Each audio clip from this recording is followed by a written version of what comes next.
Good evening and welcome to all. Today is heavy rain in Pune. Today is the fifth day of our webinar. Today's subject is basic understanding of profit and loss accounts. What is the profit and loss accounts? As per my opinion, it is not a profit and loss account. It is profit or loss accounts because profit and loss both same not appear in the profit and loss accounts. एक तो profit होता है नहीं तो loss होता है, दोनों profit and loss account में एट ए टाइम नहीं दिखता है. So we go the basic. What is the profit and loss account? Profit and loss account statement is a financial statement that summarizes the revenue, cost and expenses incurred during specified period. Profit and loss account में आपका revenue रहता है, cost रहता है and specified period. Please mute your audios. These records provide information about the company's ability or inability to generate the profit by increasing revenue or reducing the cost or both. The profit and loss account reflect profit and loss accounts आपका information देता है एक जो company है उनका ability और inability, जो profit generate करने का उसका एबिलिटी है क्या नहीं है, ये रिफ्लेक्ट करता है. उसके लिए प्रॉफिट एंड लॉस अकाउंट से हम लोग कंपनी का जो भी एबिलिटी है वो हम समझ सकते हैं.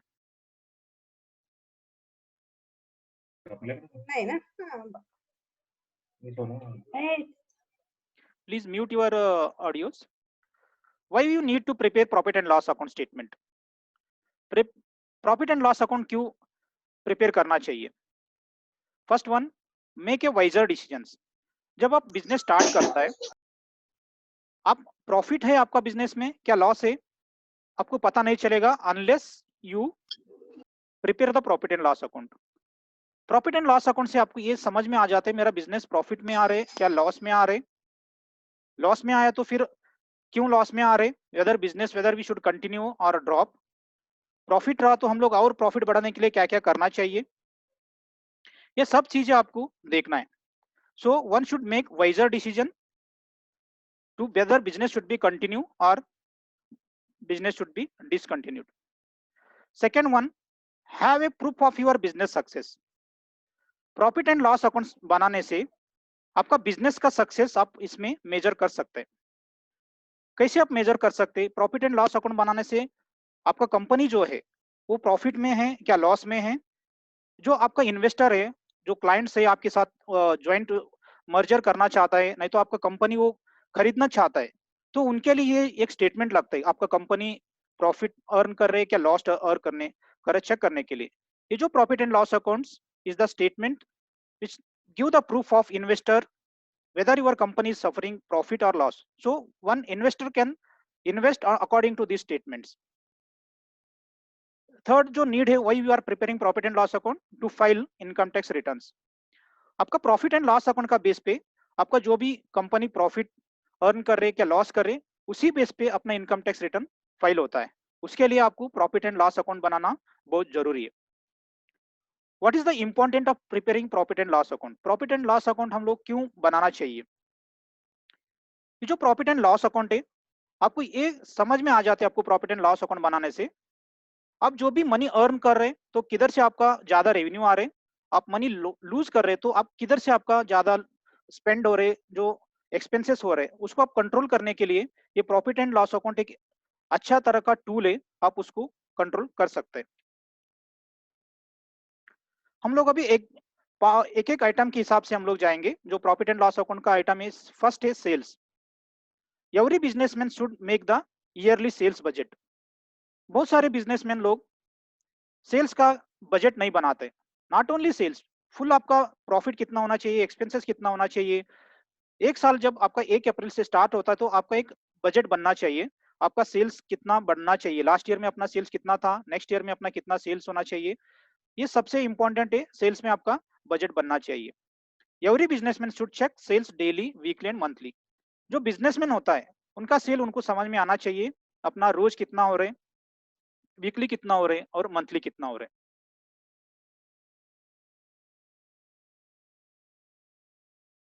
Make the sales comparison monthly. आपको मंथली सेल्स का कंपैरिजन करना है। लास्ट मंथ में अपना कितना सेल्स था, अभी नेक्स्ट मंथ में कितना सेल्स हुआ, ज्यादा हो तो why it is increased, suppose कम हुआ तो क्यों कम हुआ, ये सब चीज आपको कंपैरिजन करके सेल्स का एनालिसिस करना है आपको।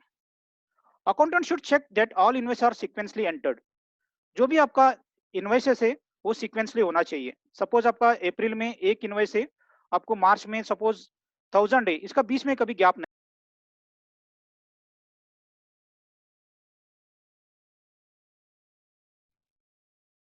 स्क्रीन मत, okay. All credit notes are properly issued and debit notes properly reissued from the customers. जैसे आपका सेल्स रिटर्न होता है, आपको क्रेडिट नोट्स बनाना है और सामने वाला पार्टी से भी आपको डेबिट नोट लेना है।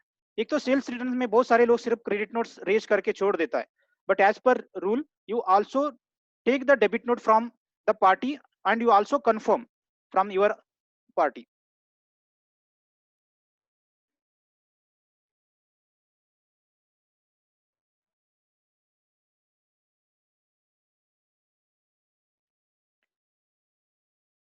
Credit note raise should be quoted with the invoice number.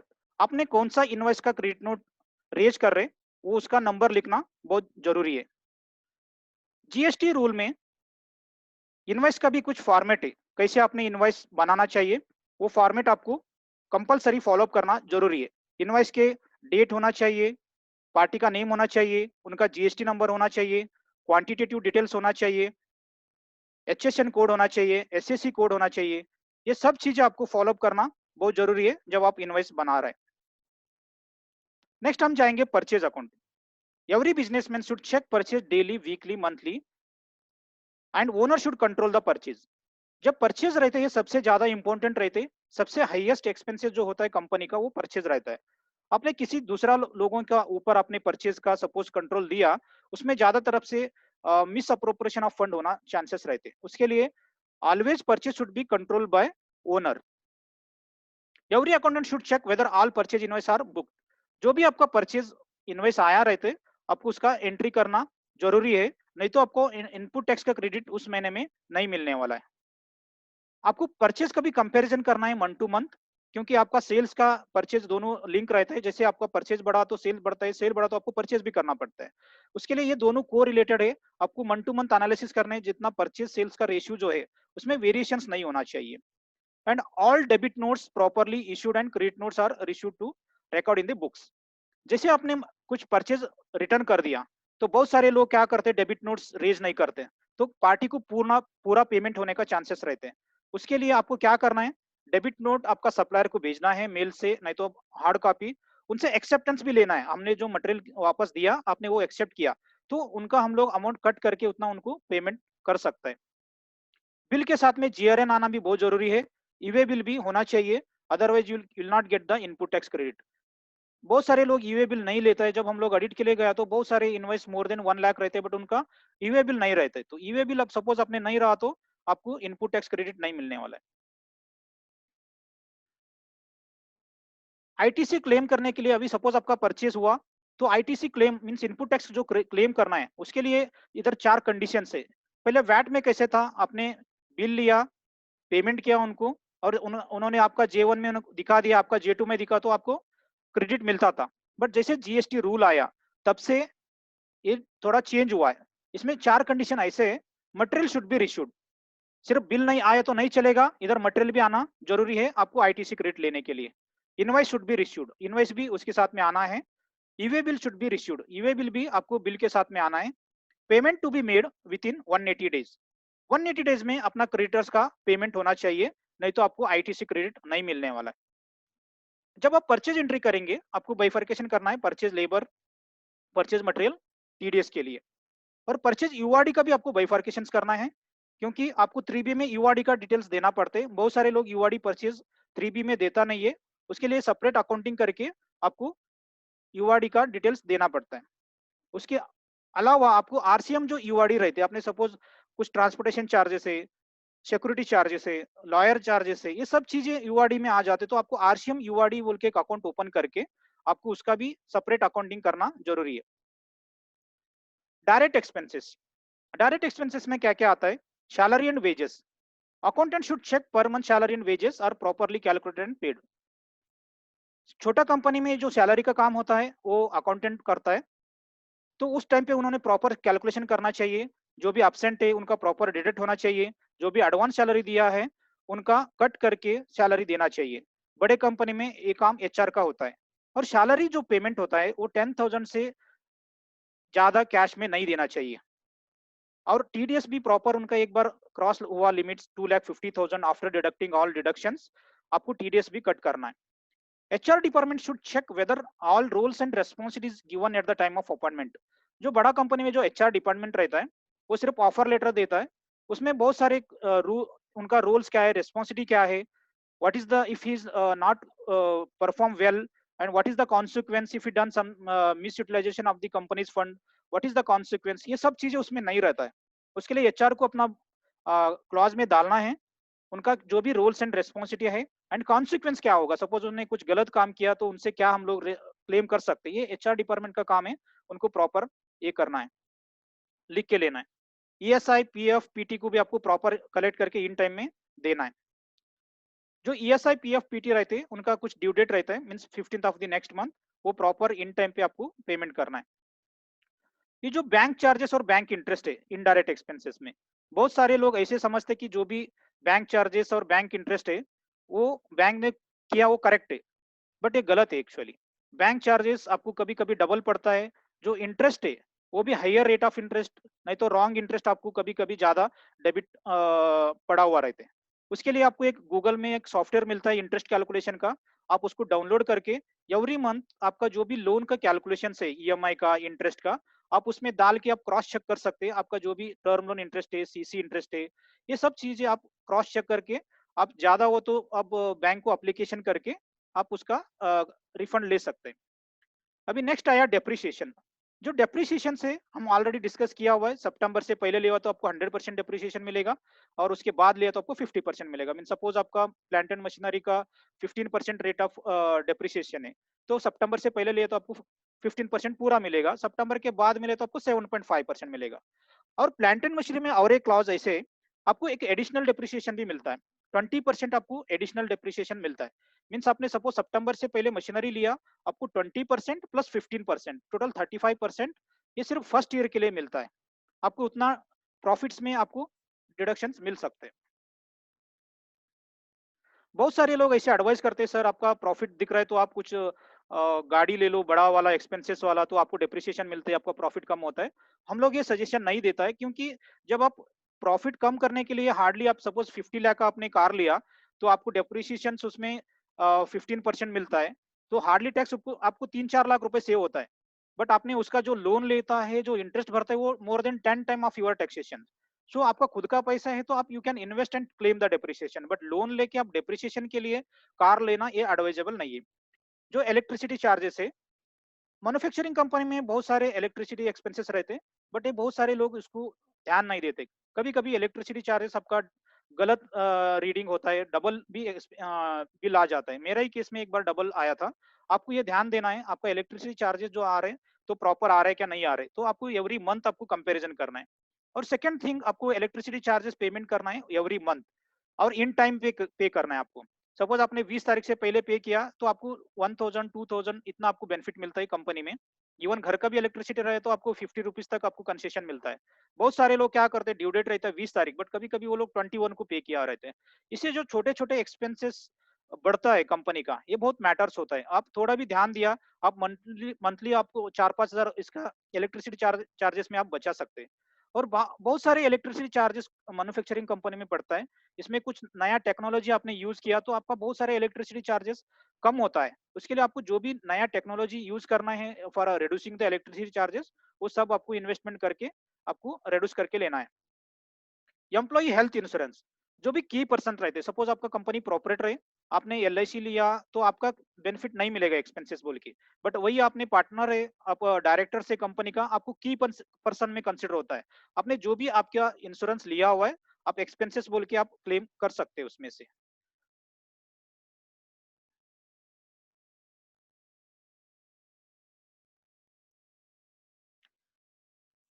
Employ contribution PF ESI हम लोग ऑलरेडी इसको डिस्कस किया हुआ है। जो ऑफिस एक्सपेंसेस और मिसलेनियस एक्सपेंसेस हम लोग देखता है बहुत सारे अकाउंटेंट को जब कौन सा हेड पे एक्सपेंसेस डेबिट करना है समझ में नहीं आया तो this is one of the favourite head. एक तो ऑफिस एक्सपेंसेस में डाला रहते मिसलेनियस एक्सपेंसेस नहीं तो अदर एक्सपेंसेस। ये सबको ध्यान देना है। ये जो एक्सपेंसेस आप डेबिट कर रहे हैं तो आगे इनकम टैक्स स्क्रूटनी में ये सबसे फोकस वाला हेड्स रहते हैं, क्योंकि इनकम टैक्स रूल में 5000 से ज्यादा आपका जो भी एक्सपेंसेस होता है पर्टिकुलर हेड का ऊपर वो बाइफरकेशन करना बहुत जरूरी है। आपने बाइफरकेशन आपको समझ में नहीं आया तो ऑफिस एक्सपेंसेस ना मिसलेनियस एक्सपेंसेस में आपने डेबिट कर दिया तो आपका इनकम टैक्स नोटिस आने का चांसेस रहते हैं। उसके लिए one should take care, you should not debit all expenses to office expenses and miscellaneous expenses, you make proper bifurcations। अभी जो आया मेंटेनेंस चार्जेस, जो repair and maintenance is related to plant and machinery जो रहता है वो आपका 100% deduction मिलता है। वही आपका कुछ व्हीकल का जो डायरेक्टर का कार है, पार्टनर्स का कार है, उसमें कैसा रहता है व्हीकल जो आपने रिपेयर एंड मेंटेनेंस किया रहते सब आप प्रॉफिट एंड लॉस अकाउंट को डेबिट किया रहता है। बट जब आप इनकम टैक्स का स्क्रूटनी आएगा वो बोलता है जो कार है आपने पर्सनल के लिए भी यूज किया हुआ है, बट जो रिपेयर एंड मेंटेनेंस आपने 100% income tax profit and loss account में आपने डेबिट किया हुआ है। उस टाइम पे इनकम टैक्स डिपार्टमेंट 1/4 जो एक्सपेंसेस है वो डिसअलाउड करके आपको उसके ऊपर टैक्स लगा सकते हैं। उसके लिए पहले ही आपने बाइफरकेशन किया पर्सनल के लिए, सपोज आपने 1/4 डिसअलाउड किया, सपोज आपने 1 लाख रिपेयर एंड मेंटेनेंस से सिर्फ 75,000 आप एक्सपेंसेस में डेबिट करो, 25,000 आपका पर्सनल में डाल दो, वो अच्छा रहेगा। आगे कुछ स्क्रूटनी आया तो आपको प्रॉपर बाइफरकेशन करने में इजी हो जाएगा। पेट्रोल एक्सपेंसेस, अभी जो पेट्रोल एक्सपेंसेस है बहुत सारे लोग इसका बिल मेंटेन नहीं करता है। तो इनकम टैक्स रूल में ऐसे है, सपोज आपने पेट्रोल एक्सपेंसेस जो भी एक्सपेंसेस है 100 रुपीज से जो ज्यादा है, जब ऑडिट आएंगे आपका टर्नओवर मोर देन 2 करोड़ होता है तो आपको बिल मेंटेन करना बहुत जरूरी है। Bill and books of account maintain for 8 years. जब आप पेट्रोल एक्सपेंसेस का बिल भी लेता है तो वो 1-2 महीने में वो पूरा निकल जाते हैं। उसके लिए आपको एक झेरॉक्स करके उसको प्रॉपर एक फाइल बना के उसको मेंटेन करना बहुत जरूरी है। And printing and stationery, printing and stationery में भी बहुत सारे लोग बिल मेंटेन नहीं करता है। उसके लिए प्रॉपर आपको बिल्स मेंटेन करना बहुत जरूरी है प्रिंटिंग एंड स्टेशनरी का भी। प्रॉपर्टी टैक्स, प्रॉपर्टी टैक्स में दो तरीका का प्रॉपर्टी टैक्स रहता है, personal property tax and business property tax. जो पर्सनल प्रॉपर्टी टैक्स रहता है आपका बंगलो आपका फ्लैट का प्रॉपर्टी टैक्स रहता है, ये आपको एक्सपेंसेस बोल के डिडक्ट नहीं कर सकते बिजनेस एक्सपेंसेस बोल के। आप इसको जब आपने सपोज आपका फ्लैट है आपने रेंट दिया हुआ है, रेंट पे आप ये प्रॉपर्टी टैक्स माइनस कर सकते हैं, बट आपने बिजनेस एक्सपेंसेस क्लेम नहीं कर सकते। वही जो बिजनेस प्रॉपर्टी टैक्स है, सपोज आपका फैक्ट्री सेट है खुद का, अपने बिजनेस के लिए यूज कर रहे हैं, तो जो भी प्रॉपर्टी टैक्स है आप एक्सपेंसेस में क्लेम कर सकते हैं। प्रॉपर्टी टैक्स में भी प्रीपेड और पोस्टपेड रहते हैं। आप इसको प्रीपेड का एक्सपेंसेस जो भी है वो प्रॉपर बाइफरकेशन करना है, करंट ईयर का जो भी अपना एक्सपेंसेस है उसको एक्सपेंसेस आउट करना है। नेक्स्ट आया sales promotion expenses. Sales promotion expenses में जो भी आपको कस्टमर के लिए आपने खर्चा करेंगे, any hotel expenses for your customer, any exhibition expenses, any advertisement expenses, ये जो भी रहता है ये सेल्स प्रमोशन एक्सपेंसेस में रहता है। बहुत सारे लोग एक्सपेंसेस में अलग अलग तरीका का मीन्स कुछ लोग लिकर का एक्सपेंसेस रहते, कस्टमर कुछ लिकर लिया रहते, ये सब चीजें इस बिल में लगा देता है। But that is not advisable because most of the time जो लिकर का बिल रहते जो इनकम टैक्स डिपार्टमेंट ने डिसअलाउड करता है, उसके लिए you should not take that as an expenses. Staff welfare expenses, जो स्टाफ वेलफेयर एक्सपेंसेस रहते तो स्टाफ के लिए स्नैक्स रहते, टी रहते, यूनिफॉर्म्स रहते, जो भी स्टाफ रिलेटेड एक्सपेंसेस रहते वो सब आपको स्टाफ वेलफेयर एक्सपेंसेस में डालना है। स्टाफ वेलफेयर एक्सपेंसेस सपोज आपके पास 500 एम्प्लॉइज है, आप बाहर से स्नैक्स और टी लेता है, it's very costly for you. Otherwise you make a canteen in house, आपने कैंटीन इन हाउस कर दिया तो आपको बहुत सारे सेविंग हो सकता है। बहुत सारे लोग इसका सोचता नहीं है, छोटे छोटे चीज आपका कॉस्ट रिडक्शन करके आपका कंपनी का प्रॉफिट बढ़ा सकते हैं। ये सब चीजें ध्यान लेना है। सपोज आपने बाहर 10 रुपए का आपने चाय लिया तो आपको कंपनी में 3 रुपए में बनता है। सपोज आपने स्नैक्स बाहर 15 रुपीज के लिए तो अंदर आपने की तो 5 to 6 रुपीज में आपका स्नैक्स बनता है। So one should take very cautious of each and every head of your expenses to maximise your profit. Next जाएंगे हम लोग टेलीफोन एक्सपेंसेस। जो टेलीफोन एक्सपेंसेस रहते हैं, जो आपने एम्प्लॉय लोगों के लिए दिया रहते खर्चा अलाउंस दिया रहते टेलीफोन एक्सपेंसेस, वो प्रॉपर यूज होना चाहिए। जैसे एक हमने कंपनी में एडिट करा था, हम लोग एक सबको एक टारगेट दिया था 2008-9 में, बिल्डर का कंपनी था। हम लोग बोला सब एक एक अपने टेक कॉस्ट रिडक्शन का अपने को सजेशन दे दीजिए। तो एक रिसेप्शन ने एक एम्प्लॉय को कॉल की उन्होंने, तो रिसेप्शन ऑब्जर्व किया तो उधर डायलर टोन उन्होंने एक्टिव किया था।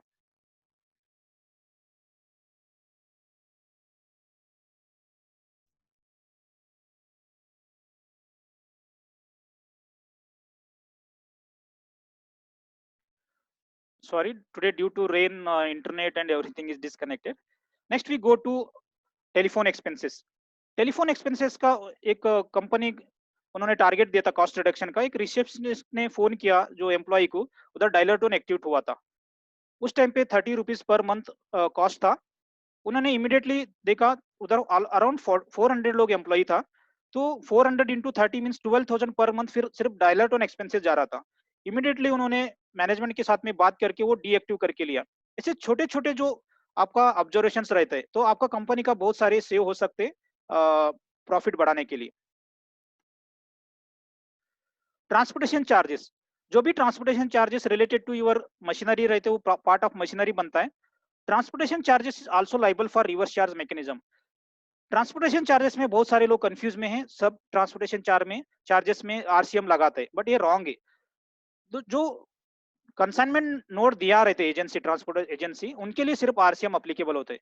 कोई छोटा मोटा टेम्पो वाला रहता है, बाकी जो डिलीवरी होता है खुद का कार पे आपने डिलीवरी की, ये बहुत सारे कुछ टेम्पो यूज किया, कुछ गाड़ी यूज किया, इसके लिए आपको आरसीएम भरने का जरूरत नहीं है। जो भी कंसाइनमेंट नोट मिलता है, कंसाइनमेंट नोट का ऐसा रहता है कि वो they are taking the responsibility to reach the goods. आपका गुड्स कुछ भी डिस्ट्रॉय हुआ, कुछ डैमेज हुआ, तो वो ट्रांसपोर्ट एजेंसी रेस्पॉन्सिबल रहते हैं। बट बाकी टेम्पो लोग ये जो रहते हैं वो रेस्पॉन्सिबल नहीं रहते, उसके लिए उनका आरसीएम क्लॉज भी उनके लिए नहीं नहीं अप्लीकेबल है। उसके लिए ये भी आपको ध्यान देना है आरसीएम किसको अप्लीकेबल करना है। ट्रांसपोर्टेशन चार्जेस के ऊपर टीडीएस भी है, बट उसमें एक कंडीशन से, जो ट्रांसपोर्टर है उनके पास 10 से ज्यादा व्हीकल होना चाहिए। अपने को पता नहीं रहते उनके पास 10 व्हीकल है क्या 15 व्हीकल है, उस टाइम पे आपको ये देखना, उनका साथ में डिक्लेरेशन लेना उनसे, मेरे पास 10 से ज्यादा व्हीकल नहीं है बोल के, मीन्स अपना जो टीडीएस का रेस्पॉन्सिबिलिटी है वो अपना निकल जाता है। व्हीकल इंश्योरेंस, व्हीकल इंश्योरेंस जो भी आपका डायरेक्टर का कार का इंश्योरेंस है, ये भी इसमें प्रीपेड रहता है। प्रीपेड और अपना करंट एक्सपेंसेस में आपको बाइफर्केशन करना है। इसमें भी आपको पर्सनल यूज और कंपनी के लिए जो यूज होता है वो भी आपको प्रॉपर बाइफर्केशन करके लेना है। वाटर एक्सपेंसेस, कंपनी के लिए जो वाटर अपने बाहर से लेता है तो वो आपको कॉस्टली बन सकते हैं। उसके लिए आपको इन हाउस आपने वाटर फिल्टर बिठा दिया तो आपको बहुत सारे कॉस्ट सेव हो सकते हैं। उसके लिए आपको एनालिसिस करना, आपको बाहर वाटर कितना मिल रहा है, आपको इन हाउस आपने वाटर फिल्टर किया तो कितना आपको फर्क पड़ता है, ये भी आपको देखना है। Interest and penalty and TDS, जो कल हमने ऑलरेडी डिस्कस किया हुआ interest and penalty and TDS, ये एक्सपेंसेस बोल के अलाउड नहीं है। आपको इन टाइम टीडीएस भरना बहुत जरूरी है।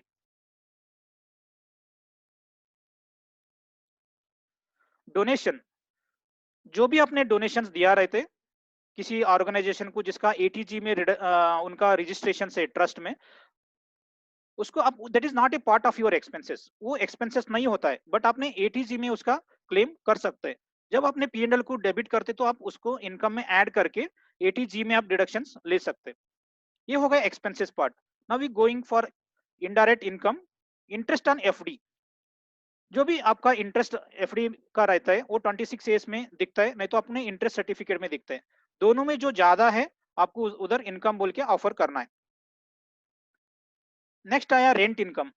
आपने सपोज कुछ फ्लैट है, आपका फैक्ट्री शेड है, आपने रेंट में दिया हुआ है, आपका रेंट इनकम जो आता है उसमें आप अ, आपका जो टैक्स पे किया रहते म्युनिसिपल टैक्स, प्रॉपर्टी टैक्स, वो माइनस कर सकते हैं। और जो लोन लिया वो भी इंटरेस्ट आप माइनस कर सकते हैं। बाद में आपका एक स्टैंडर्ड डिडक्शन से गवर्नमेंट ने उसको 30% आपका रेंट इनकम में माइनस करके सिर्फ 70% आपका टैक्स लेता है। उसके लिए वो भी आपको ध्यान देना है। वो उसके बाद में उसको income from other house property में टैक्सेबल होता है। उसके लिए आपको ये सब डिडक्शंस प्रॉपर एंट्री बुक्स में हुआ क्या नहीं हुआ, तो बाद में आपने प्रॉपर कंप्यूटेशन में टाइम पे ये सब डिडक्शंस हुआ क्या नहीं, ये भी आपको सब देखना है। Today, the main topic of profit and loss account analysis we done, and almost some we have faced some disturbance due to rain.